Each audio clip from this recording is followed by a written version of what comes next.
Up between the Oakland Raiders and the Tampa Bay Buccaneers, Super Bowl 37.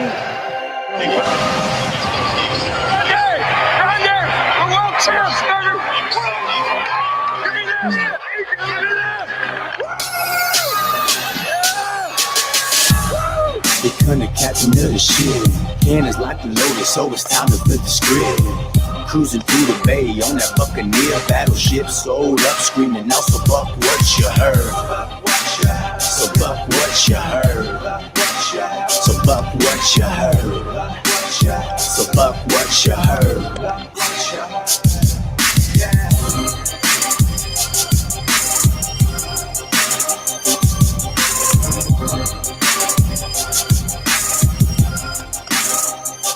All right, welcome back to Buck What You Heard. My name is Gene. You can reach me at Buck What You Heard on Twitter. You follow me, I will follow you back. I love talking football. These ladies do too.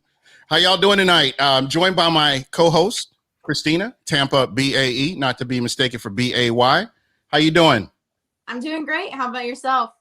I'm doing great. We're in the playoffs. We're going deeper into the playoffs. But before we go any further, we have a special guest. Ruth, the Truth from the Martin Gramatica show. How are you doing? I'm doing amazing because I got through the week. I played my luck today. I went to the Hard Rock Casino. I had to sit down with some executives because we have a pregame show with me and Martin this coming Sunday. And afterwards, because today was payday, I was feeling a little adventurous. So I took $500, okay, and I took one $500 chip. And I slammed that bitch on a fucking blackjack table and I said, hit me. And I fucking hit it. So I went in with 500. I left with 1,000. That means this weekend's going to be good. I'm going to be the lucky charm. The Bucs are going to reign victorious. Yeah, that was the first time I've ever done something crazy like that. But I don't know what came over me. I woke up feeling dangerous. Hey, it's 2021. We survived 2020. You got to take these chances, Right, exactly. But I'm doing well, man. I had a great week. The Martin Gramatica show went awesome. We had a couple great guests on there. We had Brad Johnson on there, which was the quarterback for the Bucs when they won the Super Bowl in 2002. And then we also had John Hall on there as well. So we had a lot of great guests this week. And just been having a lot of fun. Man, I'm jealous because you get to actually, we're so close to the Super Bowl.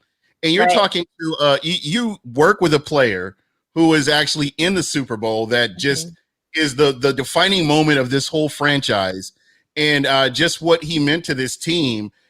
Are you learning from him? Are you like picking up little things? I mean, as far as the game, you hitting him up for extra information and stuff? Absolutely. I have like my trusty notebook that I bring with me for every show. And anytime that he says a name that I don't recognize, I'm writing that bitch down. I'm like, wait, who?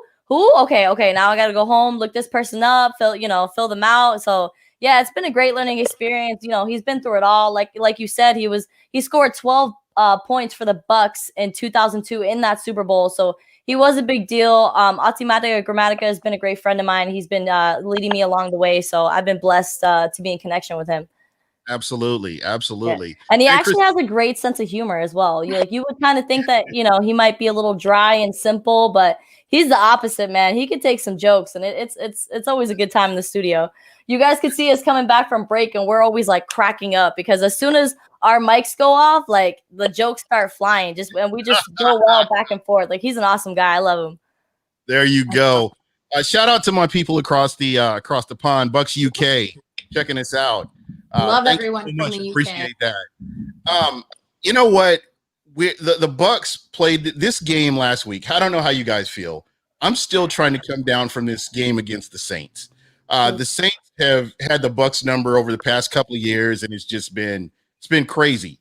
But the Bucs pull out a win, and I know that we're getting closer. We're getting closer to the Super Bowl. You got to play these games. You can't look ahead to the Super Bowl. But it's just hard to get excited for this game after such an incredible game with the New Orleans Saints. Do you guys kind of feel the same way? I do. I was on the edge of my seat throughout that whole broadcast, throughout the team. I caught myself like almost speechless in times when I was supposed to be talking about what was going on, but like I was just in shock. I was like, wow, this is really happening. And it was just great to see that the Bucs kept in that game, especially the rough start that they have with that punt return. I mean, it was looking sloppy, and I started getting worried. Like, okay, let this not be another blowout, because there's no way that we're going out like this. It can't happen. But once the defense was making turnovers left and right, I mean, it was 4-0 for New Orleans Saints and the Bucs turnovers. So that was phenomenal, and that's what I wanted to see. Like, obviously, we have all the weapons on offense. We know that what we're capable of, but I wanted to see the defense make some noise and get Drew Brees to retire. That was the whole goal of the game. Yeah, Christina. I don't know how you can do what you do, Ruth, because I was literally just jumping up and down off the couch, screaming. Like, so I wouldn't be able to commentate on the actual play. I would just be screaming the entire time, and nobody would want to listen at all, ever. So that's why they'd be like, "What did she say? What?" Just screaming. So like, I would jump off the couch. I tend to hit things too. Like, I'll hit the couch. I just happened to hit my boyfriend like several times, like out of nowhere. So it like scared him. He's like, "What are you doing?" So yeah, it was just so much excitement. That was just absolutely amazing. One of the best defensive performances I have seen in a very long time. I know that the defense has it in them, and we definitely saw it. And I felt that that performance was coming. And it was just amazing. There's nothing. The only other game to compare it to this season would be the Green Bay Packers game. Yeah, there you go. That's the next step right there. Mm-hmm. I know for me, this game was just. I have a lot of friends that are Saints fans, and I can't help their poor decision making. Can't help that. But the thought of the Saints playing in the Super Bowl potentially in Tampa made me sick to my stomach. This game had me so nervous. It's like, you got to eliminate these fools. If anything else, if the Bucs didn't do anything else, beating the Saints, sending Drew Brees packing, making sure that there's no way the Saints are making it to Ray J to play in Ray J and infest our lockers with their shit. And that's just kind of how I felt about it. But again, everybody came together. The theme that I've noticed about the Tampa Bay Buccaneers, and I don't know how you guys feel, but they found a way to win games. Mm-hmm. They found a way. The games that they've lost have been self-inflicted. Games that they should have won, and with the level of talent that they had, even that Chicago game, being without Chris Godwin, they should have won that game. And these are games you kind of look back on. I know there's nothing you can do about it, but the Bucs need to just go out and take care of business, do your job, and let's get that next win. And that was also the game where Vita Vea went down as well. And I was just kind of like, man, this game shouldn't be close right now, and we shouldn't be missing our key players at this moment. I mean, that happened literally in the last few minutes of the game, and it was such a disappointment. And then with the whole Tom Brady 4th down situation, I was just like, you know what? We got to go home and regroup. There's something in the air in Chicago. I don't know what's going on. Brady's not looking like himself, but it's time for us to regroup. But I'm glad that we were able to make those early mistakes in the early of the season, because obviously when you're coming in with a new quarterback, with a new system, with almost a new coach, he's only in his second year, like, things are still kind of fresh for them. So I'm glad that they were able to regroup and kind of, power through the season. And then, I mean, we were undefeated after coming back from the bye week. So I'm glad that the season progressed the way that I wanted it to, and that it just kept getting better and better. Yep, that's what it's all about. Christina, I know me and you was sometimes we text back and forth during the game, and I know you get quiet. After a while, you'll get real quiet, and you're like focused on the game. Yeah. Is that kind of how it was? Yeah, like I'll tweet out big plays, or I'll text out like stuff like that. But then after, like you said, after a while, I'm just like, oh, I gotta focus, like stuff like that. So it's getting serious. It's getting to the crunch time. So are you guys going to get to go to even if the Bucs don't make it or whatever happens? Do you see yourself going to Ray J for the game, or you got connects like that, Ruth? Or for the Super Bowl? Okay, so the owner of my company is an awesome individual. Neil Ardman, you are fucking amazing. He has told me that if the Bucs make it to the Super Bowl, I will be in the press box with Martine and Carlos. Now, if they don't make it to the Super Bowl, he's waiting on a response from the Hard Rock Suite for an extra 2 tickets. So fingers crossed that the Bucs go to the Super Bowl. So it's an automatic, I'm in there. But if not, then I gotta wait to see if Neil is able to score those 2 suite tickets in the Hard Rock Suite. There's a lot of etiquette involved in being in the press box. You can't be a fan. I know, and that's something I question. I'm like, man, do I really want to be in the press box and have to be like professional, or do I want to be there as a fan and be reckless and be loud and be myself, and actually be able to wear my jersey? Because if I'm in the press box, we're not allowed to wear jerseys, and that's stupid. You got to wear your Martin Gramatica gear. Yeah, it's stupid. So maybe you just sneak away and just go find a seat to sit in. Find new friends. Did you guys even look at these ticket sales? It's ridiculous. First of all, you're not allowed to buy single tickets. I mean, why would you? You're not going to the Super Bowl by yourself. But for 2 tickets for, I think it was section 134, row 17 or something like that, it was $19,068 for 2 tickets. I'm like, okay, let me see the breakdown of this. And I'm looking at the breakdown. They're charging $1,700 just for the service fee.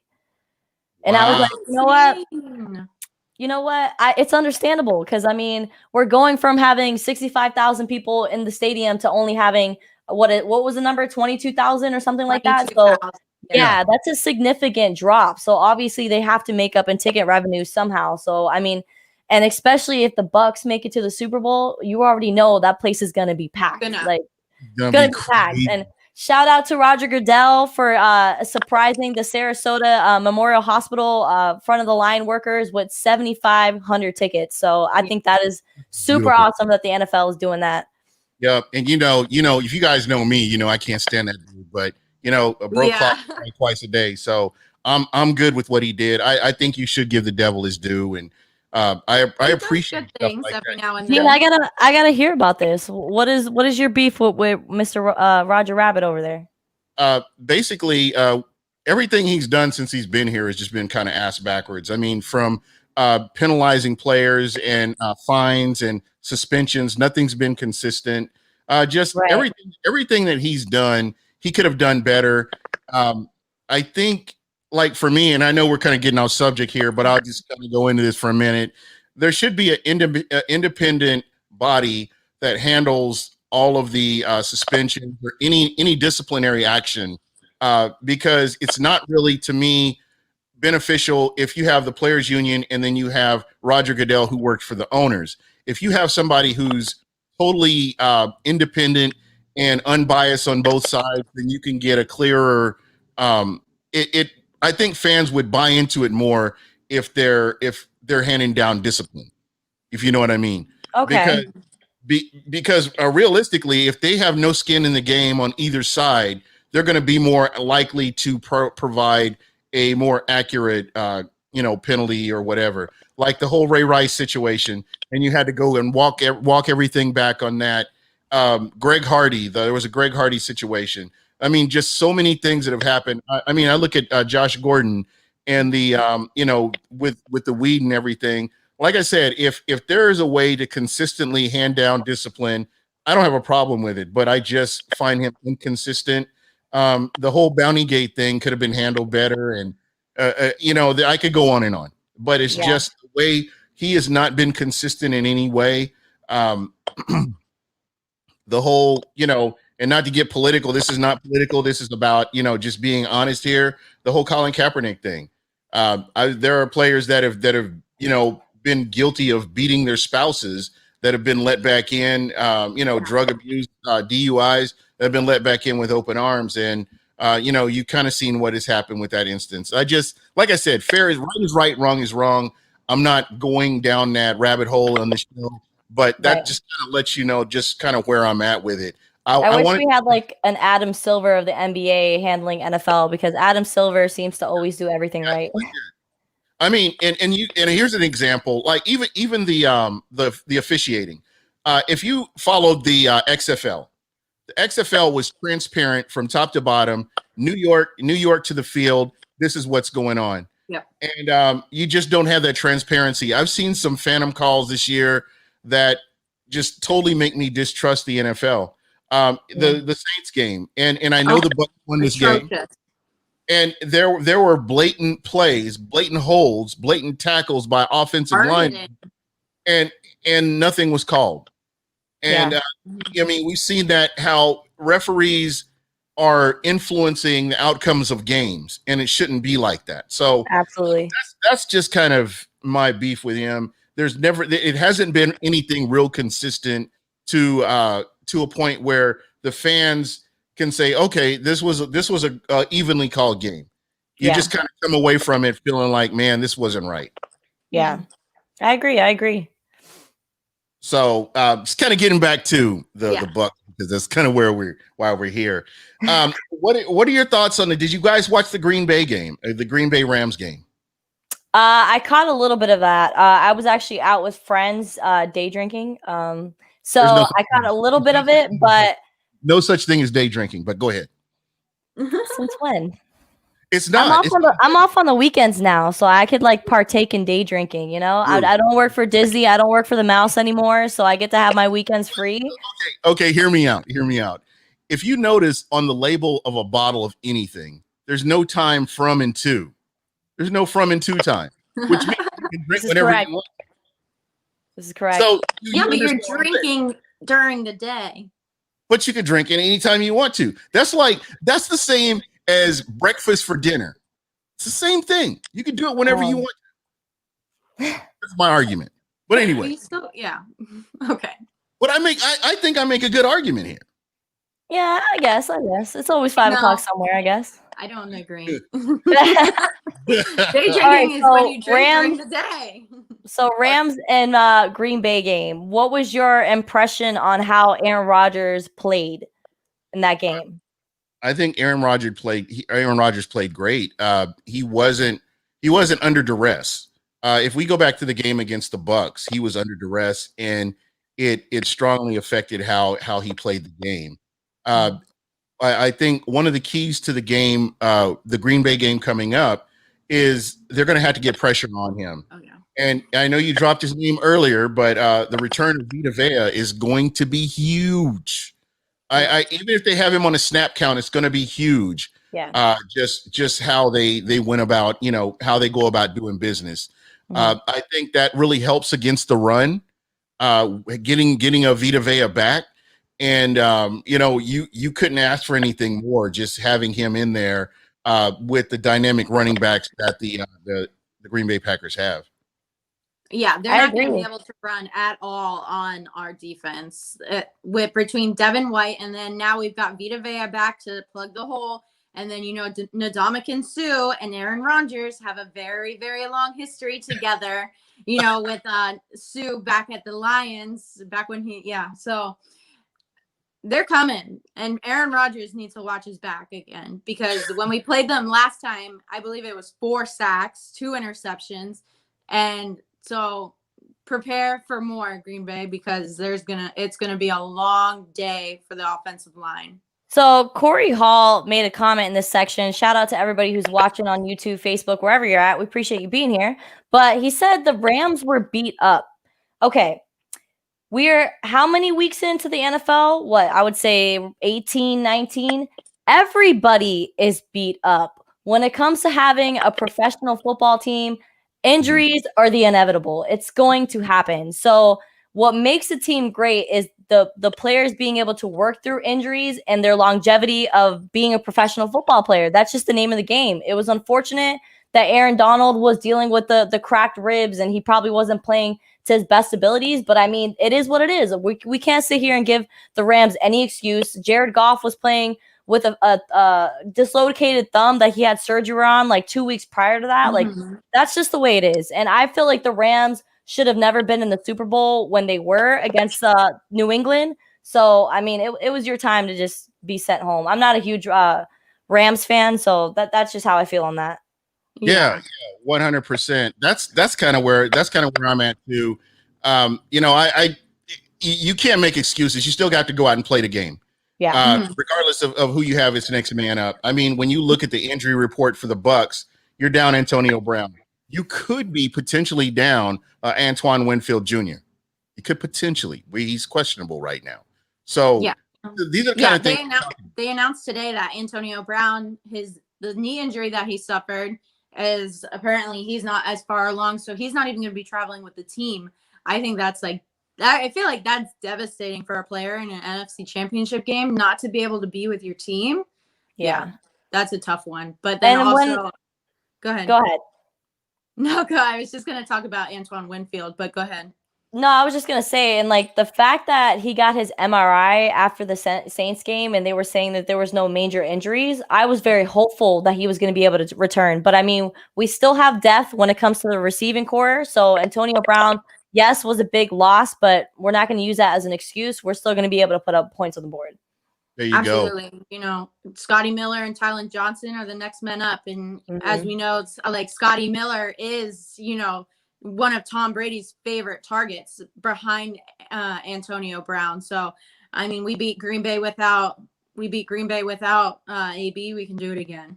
Right. Exactly. Excellent point. And with the emergence of my guy, Cameron Brate, a man that's my guy. Oh, yeah. Okay. Yeah. Brian Suckup is my guy. My bad. Go ahead. Cameron Brate is my guy. I don't want to steal your shine.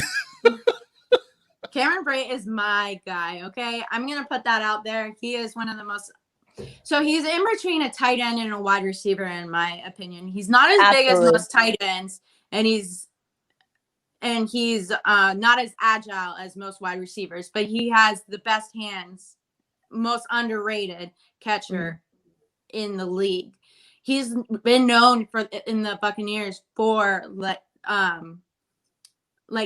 he's the third down man because he will not drop the ball. So when OJ Howard becomes like first, you know, OJ Howard is typically first and then Cameron Brate's second.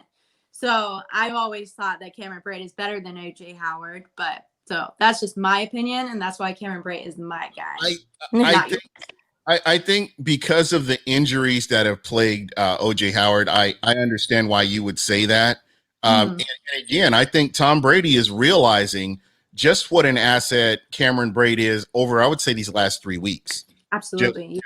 Just based on what he's done. It's just been, to me, it's been disappointing that he's been underutilized, throughout this last year and a half, I would say. Yeah.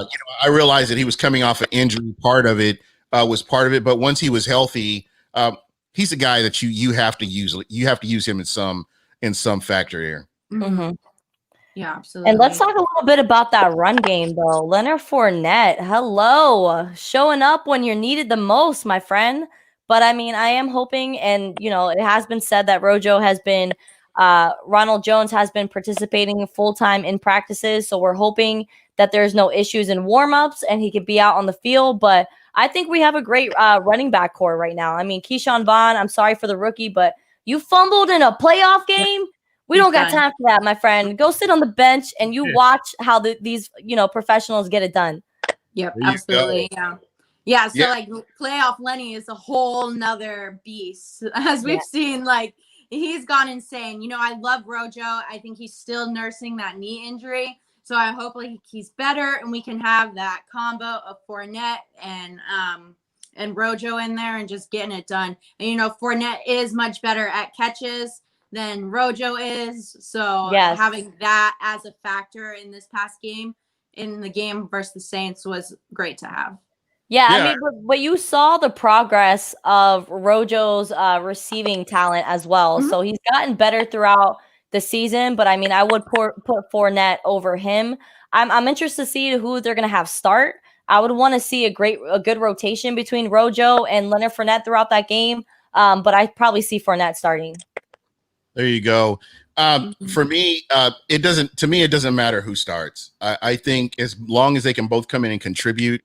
I know that's a big factor for a lot of fans who starts, but ultimately, when you get into the fourth quarter and you're trying to control the clock and if you have a lead or you're trying to wind that clock down, it doesn't matter. Whoever is producing and moving the chains, that's who you want on the field. Mm-hmm. Yeah, absolutely. Whoever can do it. I don't care if it's the third string guy who hasn't played a game all season. If he's catching the ball and running it down the field, you are in the game. There you go. And what you guys think about Devin White coming back? Just man, that kid is so fast. He is so flipping fast, and oh my gosh, I really feel like he's a leader on that defense. Like he's a really big voice when it comes to our defensive core, and he's been outstanding. Devin White, I mean, we talk about him on the show all the time. Like he's a powerhouse on our defense, and it's really important for him to get his game going as well, and for him to get everybody pumped up. We need to completely apply as much pressure as possible on Aaron Rodgers. So sorry about that, guys. Oh, no, you're good. You're good. I think I think one of the big contrasts. You remember when Quan Alexander was here and the cheerleader that he was, and then there were plays where you would see him go rogue and play out of position and not do what he was assigned to do. What we're seeing from Devin White, this man, they're using him to his strengths. He's getting pressure on the quarterback. He's going after running backs. I mean, there are a couple of plays that he may have missed, but ultimately, Devin White, from top to bottom, first to fourth quarter, balled out. And that's what you want from players that are these first-round picks. That's what you want from them. That's what you come to expect from them. Shout out to Jason Light for what he's been doing. Yes, absolutely. Jason Light, the last round of applause. 2-3 years have been the best in a long time of draft picks. Yeah, absolutely. And he's hitting on free agency too. Again, I want to give some of the credit to Bruce Arians and the coaching staff that he has as well, because they all work together to get these players in, and they're getting the most out of these players. Look at Mentor. Mentor came in and subbed in for Devin White, and he looked good. And there may have been a slight drop off, but they were able to win that game, and that's what it counted. Was that the Buccaneers are finding ways to win games. Absolutely. Yeah. Devin White was a maniac all over the field. Fumble recovery and an interception. I did not see that interception coming at all. It was a wrong route for Alvin Kamara, but, he jumped that ball and he got it. The first interception that was from Sean Murphy-Bunting, Devin was putting the pressure. I was even saying, I was like, here comes Devin, interception. Also, I want to say Sean Murphy-Bunting, playoff Sean Murphy-Bunting is a completely different Sean Murphy-Bunting. Normally, I curse his name because, in my opinion, he's a weak link on the defense. But for some reason, the last the playoff games, he has been outstanding. He has played better than I've ever seen him before. So I was cursing his name in excitement instead of under my breath in anger. So shout out to SMB. And I think our cornerbacks are going to have a lot of work this coming weekend, and I hope that they are up to the task, because when you have someone like Aaron Jones and Lazard that are going for these deep balls, and we're not facing a Drew Brees. Like Aaron Rodgers has no fear of throwing the deep ball. So I think our cornerbacks are really going to have to step up this weekend and just be able to eliminate those slant receivers for sure. And speaking of slants, slant boy. I can't believe it. It's just crazy. Michael Thomas gets held to one catch. That's crazy. No, he didn't catch anything. He caught that stiff arm from Sean Murphy-Bunting. He did get one catch. That's the one he deserved too. But I'm still gonna take shots at the Saints until next. Oh my goodness! I'm not letting this go. So since that win, I have been so petty again. So I've been very, very petty. I have one friend who's a Saints fan from New Orleans, and I texted him right after the game. I didn't want to talk any shit before the game. Texted him right after the game. I said, "Hey, how's it going?" And he's like, "You are blocked." He's like, "I don't want to hear anything from you."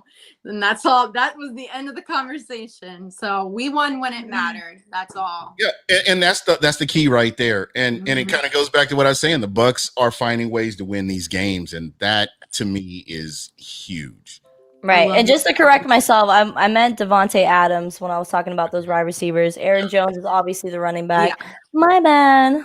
That's well, you're good. You're good. That's what we're here for. Right. Learning experience. Thanks, Evan. Always there to correct me. Appreciate you, big buddy. I liked that one comment that was there by Tim. It was like, Devin White is mayhem, and State Farm does not protect against mayhem. Like, because no discount double checks over here, my friend. That's right. State Farm will not protect you against this defense. Definitely not. There you go. So guys, I mean, what do you have planned? Do you guys have like any kind of rituals or anything like that when it comes to the game and getting ready for the game, or anything that you do? I'm pretty basic. I get on my knees and I pray before games. I talk to the big guy upstairs, and my prayer to him is like, you want me to go to the Super Bowl, right? So you're not going to let me down, right? Because I do live 0.7 miles away from the stadium, right? You're not going to let me have to hear the cannons all the way from home, right? You're not going to do that to me. Okay, cool. We're on the same page. Yeah, there you go. You're all set. I know me. I talked to NFL Jesus. He ain't let me down. I may have had to give up beer, but that's a sacrifice I'm willing to make for the Bucs. Wait, you gave up beer? I give up beer till 20. But don't worry. He still drinks his Gino Grigio, so it's not that big of a deal. It's not that big of a sacrifice. You know what? I condemn you for that, because beer is just a whole lot of empty calories. So if you're looking to do that summer bod, transformation gene, the beer's got to go, because that's just a whole lot of beer belly going on. No beers until 2022. The Bucs win the Super Bowl. That's a long time. Wow, it's worth it. I'm gonna send you a crate of you said you like Grigio. All right, I'm gonna send you a crate of some luxurious white wine. I got you. There you go.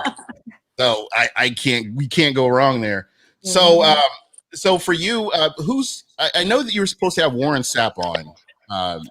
Yes, man, that was such a bummer. Waking up to the news that Warren Sapp was gonna be on the show, I got so excited. I'm like, yes, this is the guy that I've been wanting to talk to. Every time that me and Martine talk about getting guests on the show, I'm like, yo, when are we gonna get Warren? Like, this is a funny guy. Like, people want to hear what this guy got to say. Like, he's entertaining as hell. Like, we need to get him on the show. And I guess they were having issues. He couldn't log into his Skype because he forgot his password.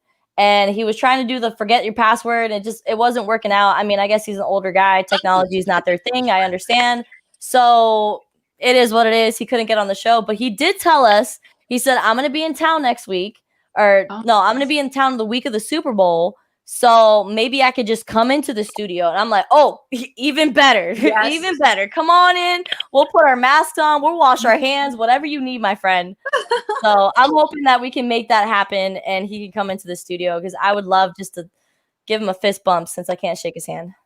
There you go. That's what I'm talking about. I mean, just having Brad Johnson on, and what was that like? What did you kind of glean from talking with him?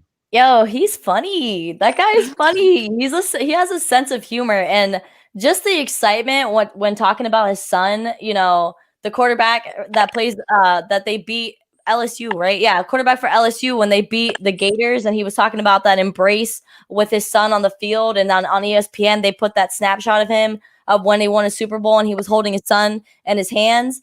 That was just so beautiful, just for him to be able to talk about his kids. And then you guys need to look him up on TikTok, because Brad Johnson is on TikToks, and he has his own TikTok. He's funny. Oh my gosh, he's funny. He's a character. So he was a really nice guy, but again had a technical difficulties, so he had to go to his neighbor's house to use his neighbor's computer to get him set up. And he was just like, I'm not home right now, but they're letting me use their living room. So I was like, wow, that's I've pretty never cool. met these people, and they let me in.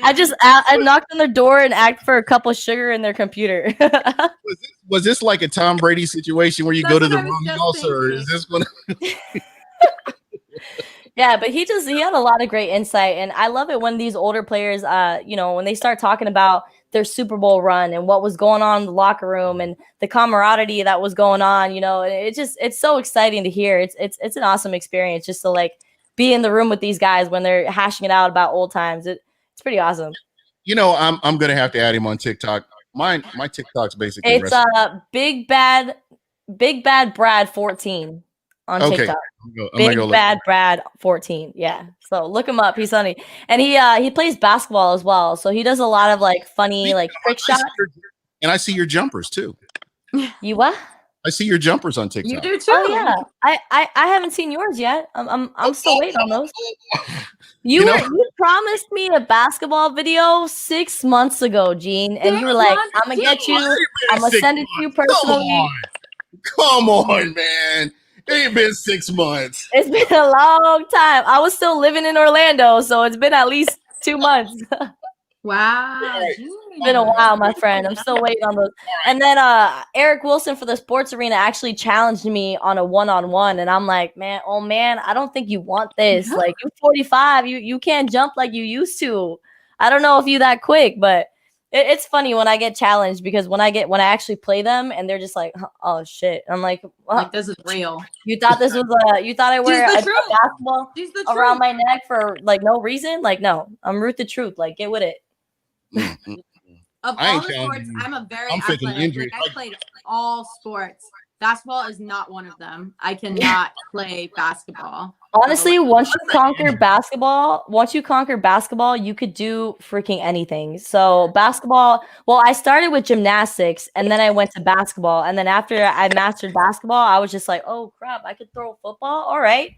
I was the girls varsity quarterback for all 4 years in high school. So I have a little bit of an arm. I could throw a 40-yard bomb. Well, you know what? If I can pick off that bomb because I was a cornerback. Oh, nice. You know what I'm thinking here? I don't know what they're going to do for the NFL experience. Do you think they're going to have that this year, or have you heard anything? They are. I've already signed up to go to it. Oh, yeah? You have to download. So for anybody that wants to go to the NFL experience, it's going to be, they're starting it, I think, next weekend and then the weekend of the Super Bowl. You download the NFL app, One Pass, and you have to reserve your tickets. It's free, so you can do that on your phone on the app. Super easy. I've already reserved my tickets to go. I'm really excited. I'm about to do that right freaking now. Yep. There you go. So, guys, I want to kind of switch gears here a little bit. I'm glad to have you both on here. I like what you guys are doing, as far as the media goes, as far as covering the Bucs. Christina's looking to expand. Ruth, what you're doing is amazing with the podcast, Beauty and the Cleats, and being on the Martin Gramatica show and the Tom Gronkowski show. Yes. You're doing a lot, as far as sports go.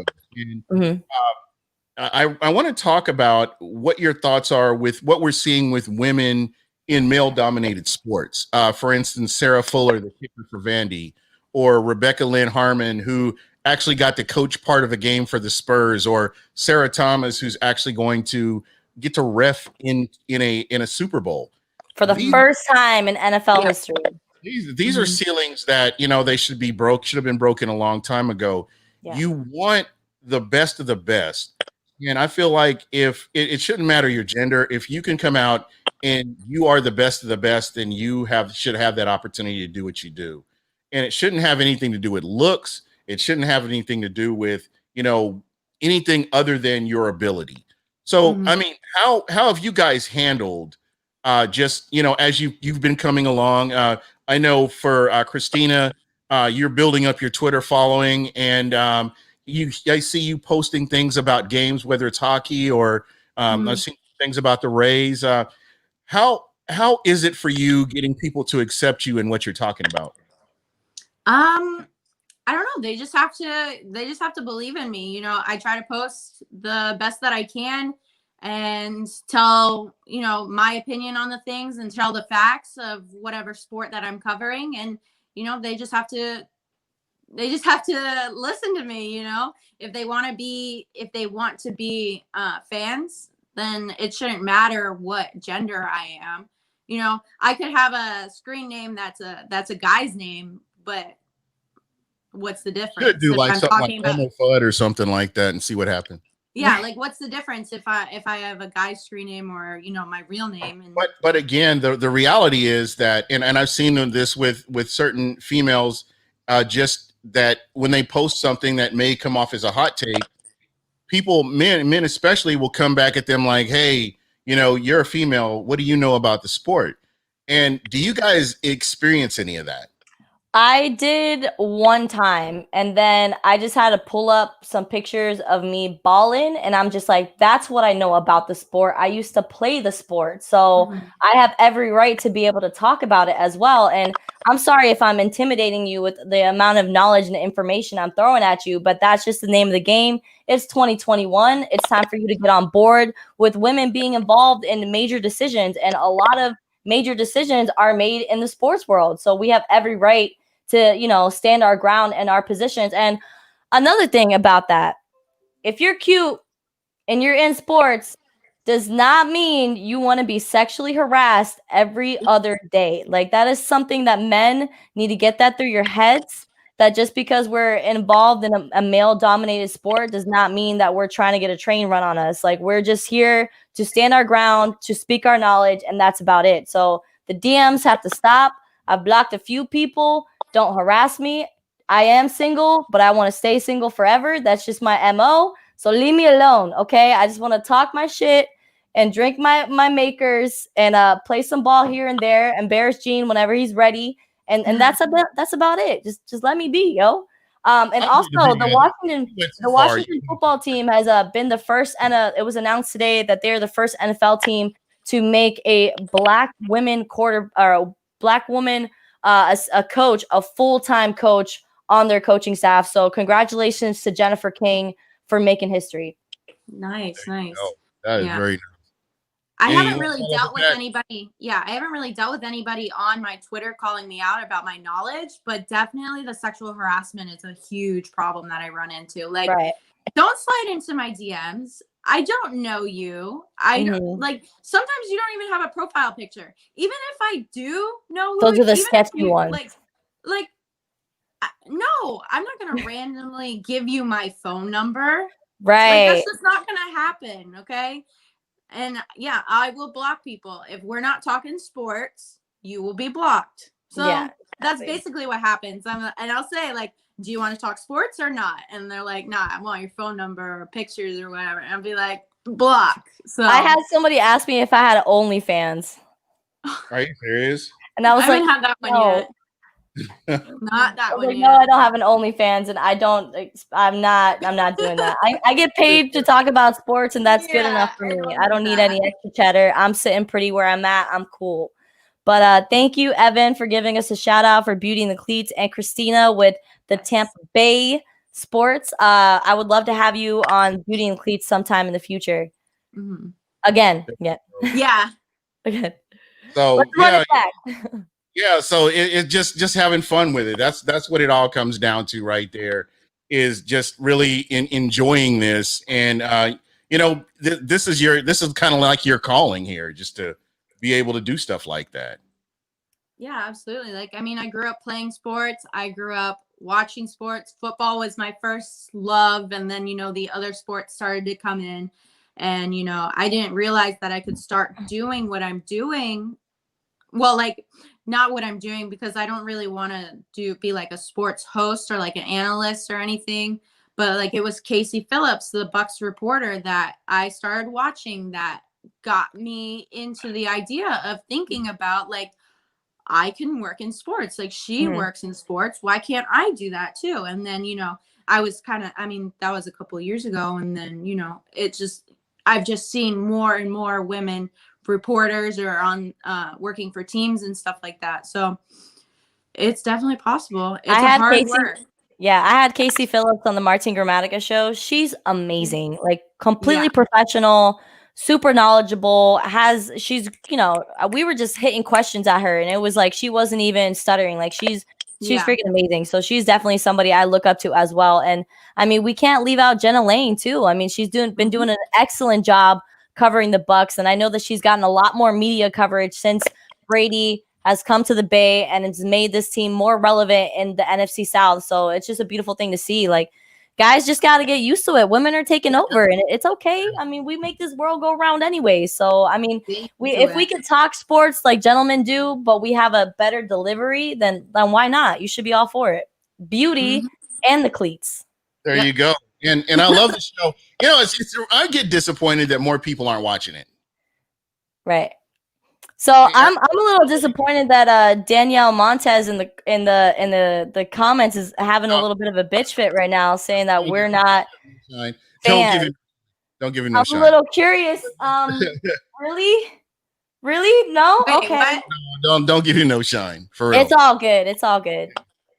Yeah. So you know, again, it's just one of those things. I mean, that's all part of it. This right here is part of it too. You have a different opinion. It is what it is. You know, I'm not tripping off of it. You know, shout out to Brian. Thanks for having our back, bro. We appreciate you. If he had, I'm sure if he had something going on, you know, or you know, maybe he does, maybe he doesn't. You know, that's probably where he needs to be. You know, I don't get people that are going out and trolling other shows. I really like what you guys do, you know, and I try to support you guys, and I think you guys are very knowledgeable in what you guys do on the beauty and the cleats as well. Right, and we're not trying to sit here and act like we're experts either. Like we're all here to learn. I mean, me and Christina are young in our 20s. Like we're learning too, just like everybody else. So it is what it is. If I mispronounce somebody's name, it's all good. Just correct me. I take constructive criticism day by day. It's all good. Yeah, absolutely. Go. So I'm going to go ahead and open up the phones. We haven't done that, and Ooh. You know this should be good. 813-358-8154. Hit me up. Hit us up. We are wanting to hear from you guys. This is a fan show. I'm actually going back through the chat because there were some really good. You know, the conversation was so good. I didn't get back to that. Yeah, Evan Bush. If you're following me on Twitter, hit me up. DM me. I'll get you on here. Get you on the show. It's not a big deal. He's over there eating his peanut butter and jelly sandwich. Yeah, but man, we are in the NFC Championship game. Like, win or lose, I'm so proud of this team for getting as far as they have. I mean, not being in the playoffs since 2008 and being able to make it to the NFC Championship game, that's impressive. I'm happy. But if you guys think it was just an accident that the stars aligned perfectly for Tom Brady to come to Tampa when we are hosting the Super Bowl, that was not by coincidence. I honestly think we're going to be able to make history happen because we're seeing playoff Brady, and just the playoff Brady aura is just rubbing off all over the locker room. So we're all in sync. We're ready, and we're going to make some magic happen this weekend. I know Green Bay is, I mean, an entity of a team. They sat at the #1 seat in the NFC almost this whole entire season, but we beat them once. We can make it happen again. Yeah, that's the thing about this Green Bay game is I am less worried about this Green Bay game than I was about the Saints game. Honestly, not very worried at all. Right.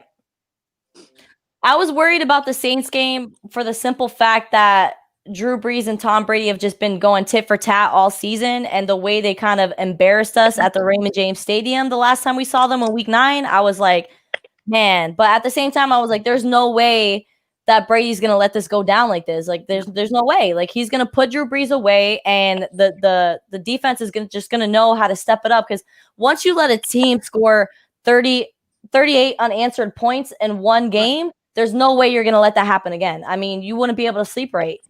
Yeah. Hey. Oh, my man Damon. Damon from New Zealand. Bucs fan in New Zealand. Bucs fans are everywhere. We worldwide, baby. That's right. When I was in Spain, there were some Bucs fans in Spain in just last December. They're everywhere. That was wild. So I know that the Tampa Bay Bucs, December before last, I should say. But, I know that the Tampa Bay Bucs are international because Martin Gramatica told me when they played in London, was it last season or the season before that when they played the Panthers in London? Yeah, the season before. He said that he saw so many Bucs jerseys in the audience, in the crowd, that it was phenomenal. Like, everybody was just so knowledgeable about who the Bucs were all the way in England. It was crazy. Yeah. Weren't the Bucs like one of the first NFL teams to ever play in England? Maybe. I'm not sure. Because I know they did they're doing that whole thing where like at least 2 teams a year, 2 teams a season will go to England and play. I also always thought like, England was a big place because, the Glazers own, what is it? Manchester United. Manchester United, and they also own the Bucs. So I always thought like a lot of Bucs fans were. But they're kind of hated over in England, though. But Glazers.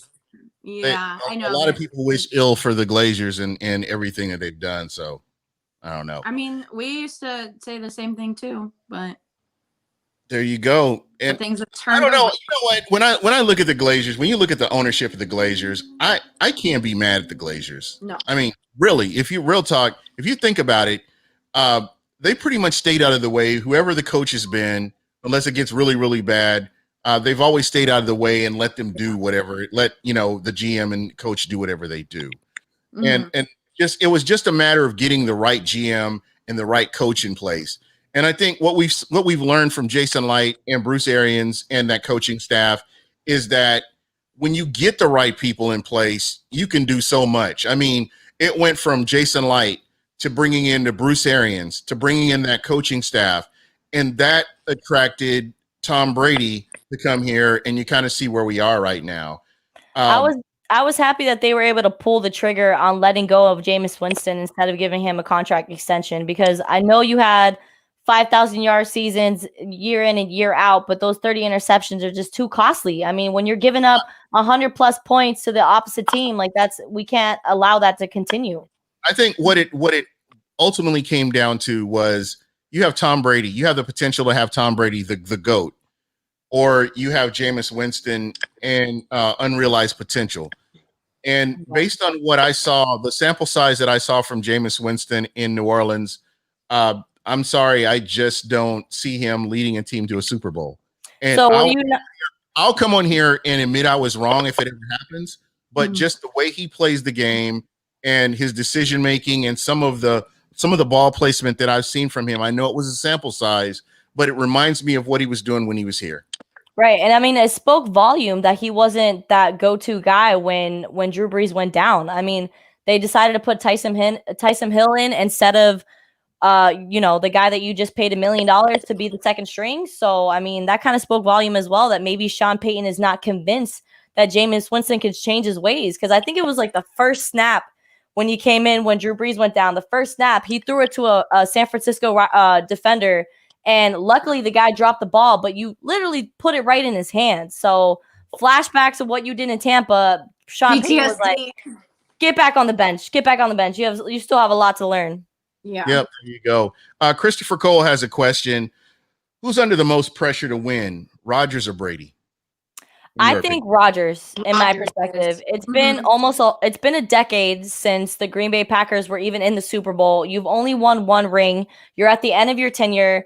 I mean, you're 37 years old. You're only getting older. Your team just picked up Jordan Love in the draft, and nobody expected that to happen. So I think the more pressure is on Green Bay right now for them to keep their relevance right now. I mean, obviously, both of these players are going in the Hall of Fame, but Tom Brady's already got 6 rings. So what else does he have to prove? For the fact to take his team to an NFC Championship game without Bill Belichick was enough for me. I think he's already silenced all the haters. He's already sitting at that top of the mountain. So I think right now all eyes are on Aaron Rodgers right now. There you go. Christina? Yeah, he's definitely – Aaron Rodgers has everything to prove right now. Drew Brees has already shown that he is not a system quarterback, that his arm is not dead, that he can still throw the deep. Tom Brady? Yeah, Tom Brady. Yeah, Tom Brady has already proven that he is not a system quarterback. His arm is still as strong as ever, and that he can come into a brand new team and work that system. Aaron Rodgers, on the other hand, like Ruth said, they have not been to the Super Bowl in a long time. They haven't done well in a very long time. So, I mean, a lot of people didn't expect the Bucs to be in the place where they are, but a lot of people are expecting the Great Packers to be in the spot that they are, and they've been upset the last couple of years in playoff games. So, if the Bucs upset them again, it's gonna be a big deal. Correct me if I'm wrong, but didn't the Packers get knocked out of was it the NFC Championship game last year, or was it they got knocked out in the first round of the playoffs? Anybody know? I'm not sure. I want to say was it Baltimore? I don't remember, but the way that the fashion in which they went out last year, I feel like was, a reason why they decided to go with a new quarterback early in the draft. And for Aaron Rodgers to feel, I mean, obviously he's feeling like, dang, this team doesn't believe in me. Let me turn things around and let me make something out of nothing, because everybody talked about how they didn't pick up any help for him in that draft. They didn't bring him more weapons. And for him to still show out and be what they were 12-4 this season, I mean, all pressure's on Rodgers right now. I think either way, if the Bucs lose this Sunday, which I know they won't, they're going to come out. It's going to be a 38-34 score at the end of the day. I have the Bucs winning, but either way, Aaron Rodgers is definitely more 49ers. pressured. Was it the 49ers? Yep, they lost 37-20. Yeah, 37-20. Yeah.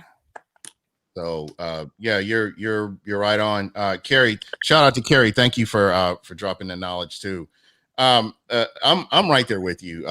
I think what the Green Bay Packers have done, they've been dominant in the NFC North, but they haven't been able to take it to that next level. It kind of reminds me of the Saints and how dominant the Saints have been in the NFC South, and making it to the playoffs, and then when the game is on the line, not being able to and close the deal. So Yeah. I'm right there with you. I don't think Tom Brady has anything left to prove. The fact that you can take a team that has been desolate from any kind of playoff contention for over a decade and come in one season with COVID, with no preseason, with no OTAs, with no rookie camp, and no preseason, and just come in and start playing and rack up 11 regular season wins with a team that you're not really familiar with, it speaks volumes. And the fact that they built this team as they were going to get to where they are, it just speaks even more volumes about what he was able to do. Yeah. I don't know too many quarterbacks that could have come into this situation and actually did what Tom Brady's able to do. I know people hate hearing his name, but when you step back and look at what he's done, when you look at his body, TB12, and all the things that he's done, I mean, he's solidified why they call him the GOAT. I used to hate this guy, and I think it was the Atlanta Falcons game when I started to love him. But he was that guy that I was like, man, he's overrated and all this other stuff. But to see firsthand how he's transformed a team that has been just losing all the time and they've been underachievers for 2017, 2018. And I would even say 2019, they've been underachievers. And to turn all that around and put this team in a position where they are now, it speaks volumes about him. And he better be unanimous first ballot Hall of Fame when he goes in. Oh, absolutely. Without even a doubt. Do you guys see any quarterback ever being in the same bracket as Tom Brady when it comes to his legacy, what he's been able to do, the Super Bowl rings? Do you see anybody even coming close to that tier? No. Not in our lifetime. Yeah. I don't see it either. That's amazing. Yeah, I feel like Brady is bigger than Jordan. Yeah. I can't argue that. I got to ask you, and I don't know if you've talked to Martine about this. Have you guys talked about the Hall of Fame? The Hall of Fame. Yes. He's very happy about Rondé Barber and John Lynch being a finalist in the Hall of Fame ballot, and he's hoping that Rondé Barber is a for sure shoo-in for the Hall of Fame. I mean, to be able to do what that guy's done at his size, that's what Martine talks about all the time. Like, he's my size. He's 5'10", 185 pounds soaking wet, and the longevity of his career and what he's been able to do. I mean, the numbers are crazy. He's had 1,251 tackles, 28 quarterback sacks, 197 pass deflections, and 47 interceptions. Like, and think about the numbers are just insane. And on top of this, he's the only one of 4 players that has that leads the league in non-offensive touchdowns. Mm-hmm. The other players are Hall, Deion Sanders, Rod Woodson, and Rondé Barber. And the 3 of those guys are kickoff returners. 3 of them. And Rondé Barber is a cornerback. 200 plus games straight as a cornerback the only cornerback. There's nobody even close to him. And when you talk about longevity, he's the Iron Man when it comes to the cornerback position. Nobody has been as consistent as he has for as long as he played the game. And just think about this. He's number 7 in sacks for the Tampa Bay Buccaneers all time. Number 7. Simeon Rice is the guy who they don't talk about, which don't get me started on that, because I can go on and on about Simeon Rice, who should have been in the Hall of Fame, by the way. I just, and I'm going to say this again, and hopefully it doesn't offend anybody. Tampa needs somebody who's involved with Hall of Fame voting that will help the Tampa Bay Buccaneers. Right. They don't have a voice. You can say whatever you want to about the guy that's doing it, but he doesn't count. I mean, if you listen to his Hall of Fame speech, I wouldn't want him representing me. If you think about all the accolades you've ever had, you, Ruth, Christina, all the accolades you've ever had, I wouldn't want that guy representing me, speaking for everything that I've done. Wouldn't want that. Not even close. Because it was an embarrassment. And there's a reason why these players have not gotten into the Hall of Fame. Rondé should have been in. When you look at his pedigree, I would put his pedigree up against a lot of the other cornerbacks that have gotten in before him. Ty Law? Really? But again, I could go on and on about that. Ruth, if you get a chance, ask Martin what are his thoughts about Simeon Rice and why Simeon Rice is not in the Hall of Fame. I asked him that already. He was like, he should have been in the Hall of Fame a long time ago. Like, that's not even a conversation. Like, the way that man played football, his professionalism, the way he just carried himself on the field, like he was a shoo-in for the Hall of Fame, and it's a disappointment that I'm right there with you. And this is and I think she froze up. We'll get her back here in just a minute. He was number 2. He was the number 2 sack leader for the Arizona Cardinals. Number 2 sack leader when he left and came to Tampa. And he's number 2 right now. So everybody talks about he came to Tampa and he only got good when he came to Tampa. That's bullshit. This guy was good. He had 16 and a half sacks his second year in the NFL. Wow. And it just blows my mind. If he hadn't gotten injured, if he hadn't had injury problems in Arizona, I promise you, he'd have blown that record out of the water. It took Calais Campbell and then Chandler Jones to leap over Simeon Rice. And Simeon Rice hasn't been in Arizona since '99. So that tells you everything you need to know about this guy and what he actually means. Oh, believe it or not, we got a call. Let's see if we can get this call. We got a caller. All right, you are live on BucWhatYaHeard. Who are we talking with? Oh, you know who it is, your most valuable caller, the caller you always mistreat. See what's up, man? Roll Tide. No, Roll Tide. Never mind. No, we're not talking about that this week. We did that last week.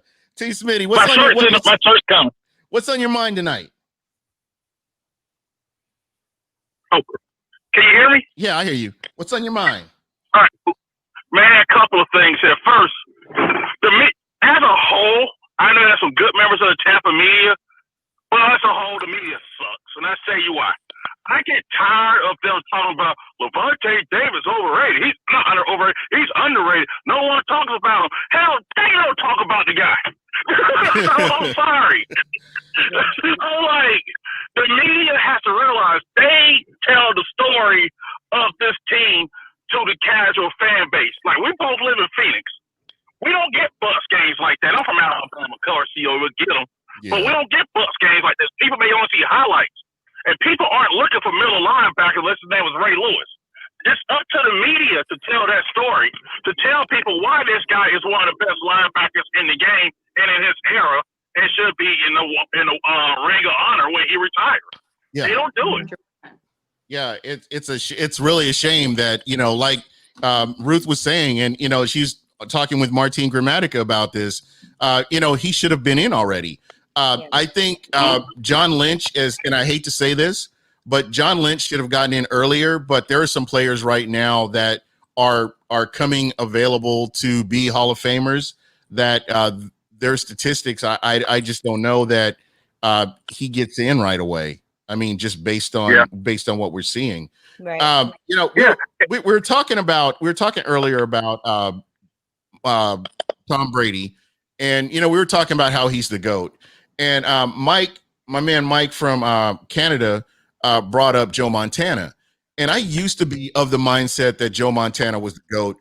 But when you think about free agency and you think about all the different players that have rotated through the Patriots organization, the players that Tom Brady's gotten to work with here in Tampa, and I just don't see another quarterback that has done what Tom Brady has done. When Joe Montana went to Kansas City, he had some good seasons, but just what we've seen from Tom Brady this season with a team that, we talked about it earlier, has not been able to get to the playoffs, and what he's been able to do for this team, I think he's cemented his legacy.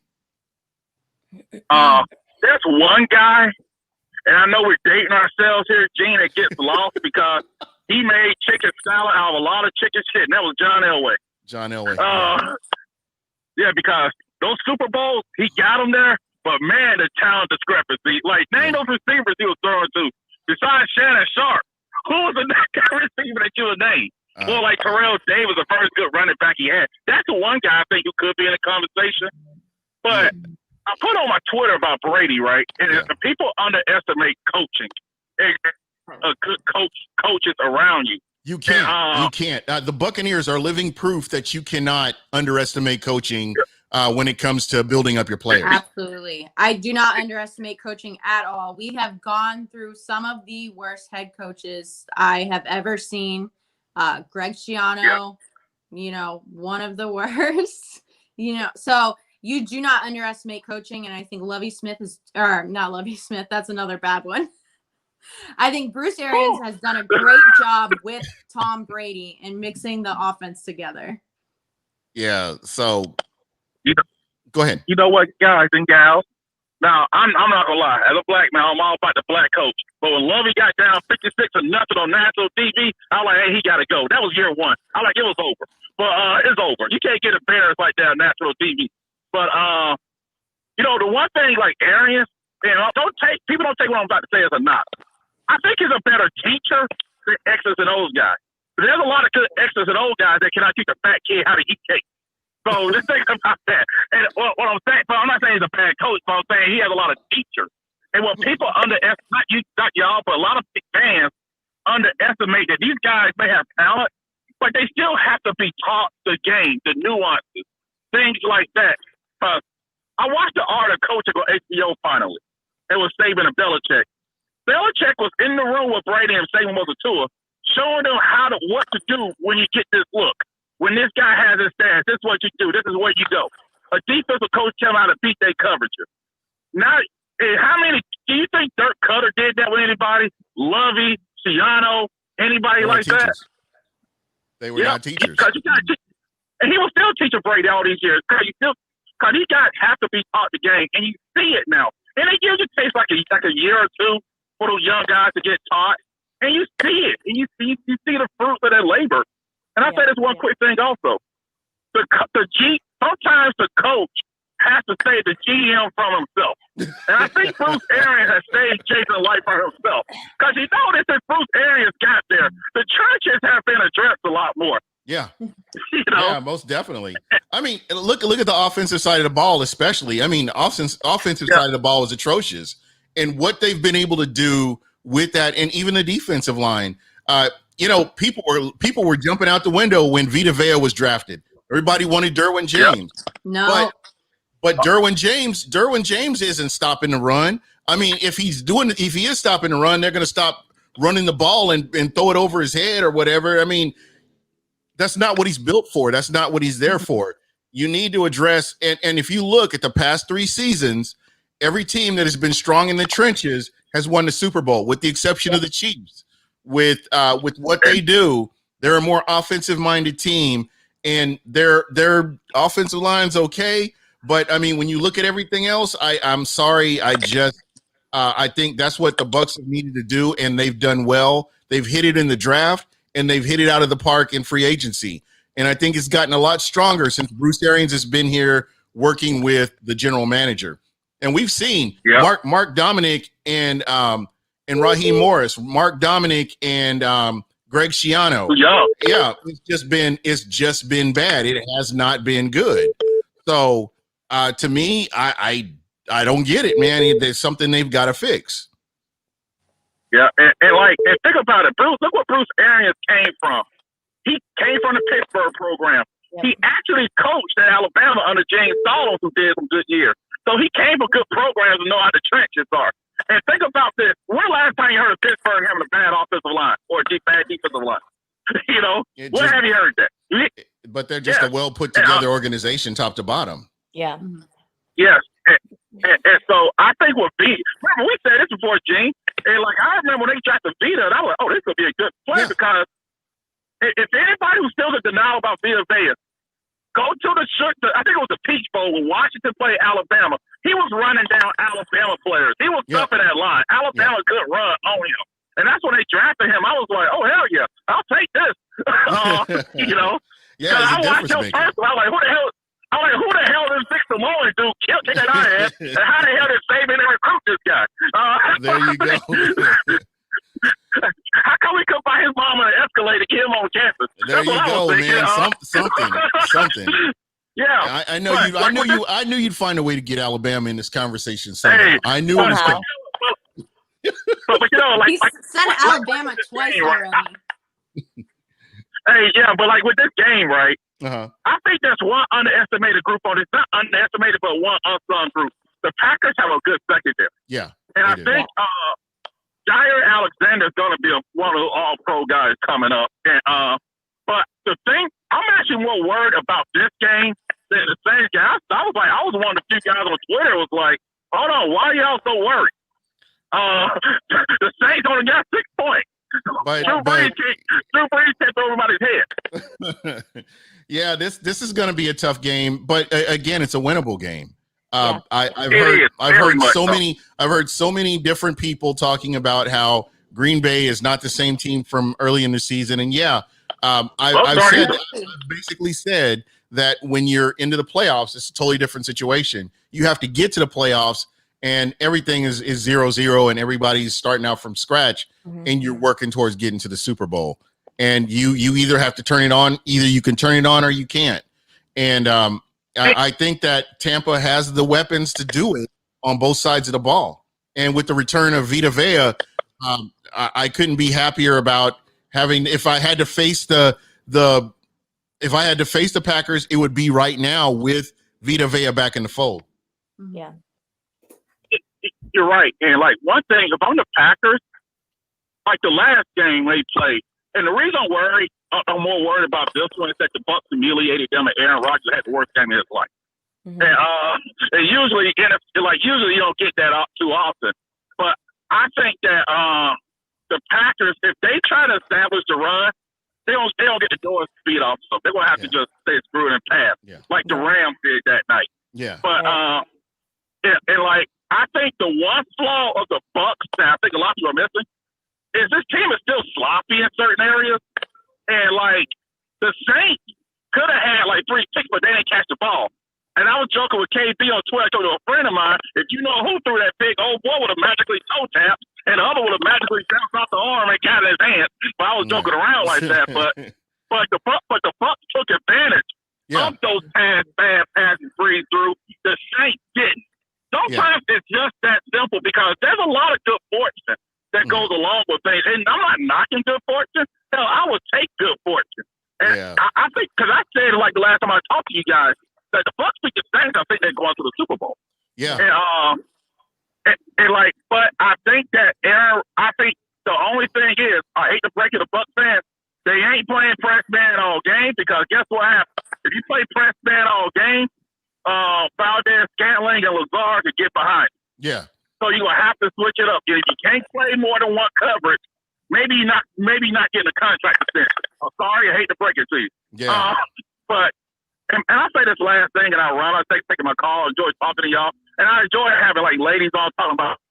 And I'll say this: to all the guys who are tripped about Sarah Fuller making an extra point, you get out there and kick it. And I gotta say this again to get Christina mad at me. You see the Bucs kickers years ago? We would love to have someone that would have made an extra point. Hell, even Alabama would have had to make an extra point. The Bucs don't had a kicker the first time in 10 years. I would have taken Sarah right now after all these years. That's my guy. That's my guy right there. Ryan Suckup is my guy. I have trust because of Bucs pickers. Not except for Ryan Suckup, but the ones in the past. Yeah. Yeah. And Yeah. Christina Like Christina always got to humiliate me because I was wrong about Ryan Suckup. Well, by the way, Ryan Suckup apology tour. I haven't forgot. I apologize. I was wrong about you. I should have been more enthusiastic about you coming here. I apologize. Yeah, and I want to say I enjoy y'all work and other ladies' work. I enjoy that, and like I said, if I told you, Jane, I think they heard me say this. I care more about like regular, everyday Joe talk about the team, because I could play over years. It's like, hey, Tom Brady's great, but can we talk about the other players? Yeah, it's not about one guy, and also it wasn't about one guy last year. We talk about the rest of the team as well. Because they were pissing me off last year, and there's so many good stories on this team. Yeah, that I don't think they talk about, and I'll mention one. Alex Tampa, you don't hear his name. You don't hear his name. Peter Bayer's becoming a star. You got some of these guys that actually like rekindling their career, like Kevin Mitchell. I love that guy. Yeah, and like Ali Marpet is going to become an All-Pro. And what's his name? Jonathan Smith. He's going to get a new contract. I hate to break it to people. He's getting money. Yeah. And who else are you going to get? Yeah, you're right. And also the last person, Ronald Jones. He's shown what coaching would do for you. Yeah. And having someone that says, "I believe in you, hell or high water." If you fumble, keep running. Because I'm not asking this guy to be Adrian Peterson in his prime. But he's damn good, and I don't care what Dirk Cutter says. I don't give a damn about your pass blocking. We pay you to run first. And how about you teach his ass how to pass block? You're a freaking coach. I'm sorry about that rant. It always pissed me off when he said that. Yeah. But hey, y'all have a good weekend, and like I said, enjoy y'all work and everything. Y'all keep pushing. There you go. Thanks so much for calling in. That was amazing. Yeah, my man T. Smitty. Shout out to Mr. Bucs Nation. How you doing, man? I'd love to hear from you too. Guys, I can't believe we've been on here for almost an hour and 15 minutes already. Sorry to keep you guys so long, but when you're hanging out, we're keeping an audience though. Them comments keep rolling. Yeah, there you go. I mean, our chat always stays lit. That's what I love about being on here. Especially shout out to Bucs Report. Shout out to 320 Solar Smack Apparel. I noticed you had your Smack Apparel gear on. Yeah. There you go. One of our winners here. Yes. One of our winners. I can't believe that you won that. I should have made the questions harder. But and after you taking shots at me about basketball, I should have made the questions really hard. Yeah. But it didn't happen. But you know what? You'll get your video this weekend. Yes. Please. I'll come record it if I have to. Finally, you'll get that video. You're gonna see some. You'll see a few. Might be in Tampa for the Super Bowl. Y'all can ball out together. Yep. Yo, there's a park right down the street from me, Gene. Let me know if you're coming for the Super Bowl. I got a guest room you can stay in. Like, no joke. Hey, yeah, my son doesn't live that far from you though, so we're all in the same area. Bet. What's up? Well, guys, thank you so much for coming on. I can't believe it's just gone that fast. I'm not asking for predictions because I don't want to jinx anybody. I want to get your final thoughts, and we're going to roll up out of here. And what we do with final thoughts, it could be current events, it could be anything. Just shouting out to the listeners. Shout out to Sarah Thomas, who's going to be the first NFL referee at the Super Bowl. Super exciting. Shout out to all the women who are making some ruckus in the sports world. This is no longer a male-dominated industry. We're taking over. Just accept it because it's happening. And just thanks, Gene, for letting me come back on Bucs What You Heard. It's always a good time when I'm on here. I think this is my third time on the show. Third time. Yeah, we should just make this like a monthly thing or like a weekly thing. Like, shoot. There you go. You know what? You're a friend of the show. You're always welcome on here. We'll have you on here whenever you want to. Thanks. And I like that we all work well together. I think it's great. Absolutely. Christina, final thoughts. Final thoughts. Just want to say, go Bucs, go Bucs Nation. I love Tampa Bay. I love, we talked about all the fans all across the country, all across overseas. I love it all. One thing I am doing, those are the people that are in Tampa. Come on out to the airport tomorrow and say goodbye to the team. I'm gonna be out there. The plane is leaving at 4:50. Gonna be out there and bid farewell to the team, and that's gonna be awesome to see that and just cheer them on. So go Bucs. That's all I have to say. They're gonna beat the Packers. Wait. They let us say bye to them? You can stand like on the street while they're driving by. I can like give you all the information. Yo, I would love to be there. Make sure you're wearing a mask. Raise the flag, baby. Yeah. And for me, shout out to everybody from across the pond. My man Paulie, Bucs UK, Andy Finley, and anybody else that I mentioned, and my people on the other side over the border over there in Canada. Thank you guys so much for checking us out. Greatly appreciated. I want to get some of these guys on here. I'd love to get the perspective from outside the U.S. about what they think about the sport and everything. This is fun. This is what it's supposed to be about right here. I hope everybody's enjoyed themselves, and hopefully, we can continue to do this, and we'll get Ruth back on here again. We always have a great time. Christina, you're wonderful, and you're always prepared as usual. I appreciate you guys and everything you do. Continue to get strong in what you do, because I see a great future for both of you. So keep doing your thing. Thanks. But and that's what we do. We build each other up. South Alabama, my man Eric. What's going on, Eric Church? Eric, David Villanueva. I didn't forget about you, man. What's going on?